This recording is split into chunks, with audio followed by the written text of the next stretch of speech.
ես Մարիոթ հյուրանոցում 3:30 հանդիպում ունեի։ Հանդիպումս ավարտվեց 5-ին 15 պակաս եւ իմ հյուրը գնաց եւ հագնված էի, կանգնած էի ընկերուհուս տեսա, ասում էի, ոնց է եկավ Սուրեն Խաչատրյանը, Սյունիքի մարզպետը,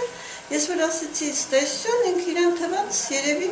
ասես չէ մի գնա ու թափով վերարկուով մոտեցավ ինձ, որ մոտեցավ, փորձի սկզբից ոտքով խփել, վերարկուն չթողեց։ Եվ որ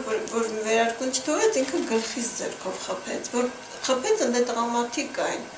իրենց սկսեցին քաշել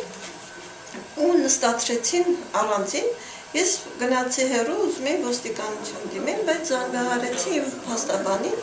որ փաստաբանը գար, որտև ես միշտ փաստաբանի հետ եմ լինում։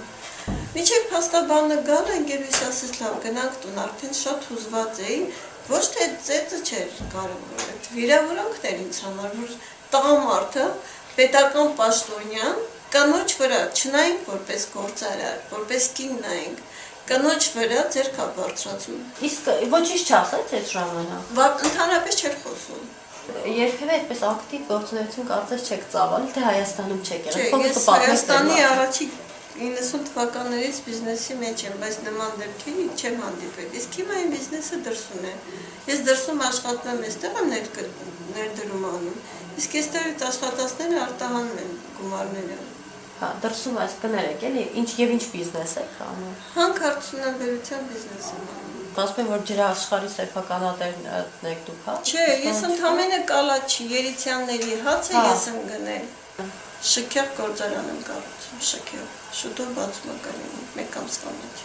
Դուք որևէ կուսակցության անդամ չեք, երբևէ չեք եղել։ Չեմ եղել։ Իսկ հիմա իր այս արարքը դուք ինչ եք որակում։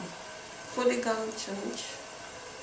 Խուլիգանություն։ Այսինքն ձեր կարծիքով պիտի քրեական գործառույթի մեղադրամ կառուցել։ Ես կարծում եմ, որ նաև սա քաղաքական խնդիր է։ Պետք է լուծվի այս հարցը։ Չեն կարող ծածկել, դպրոցի երեխային ծեծեց եւ այլ այդքան բաներ անելուց հետո հիմա ես չեմ փակելու վերանս։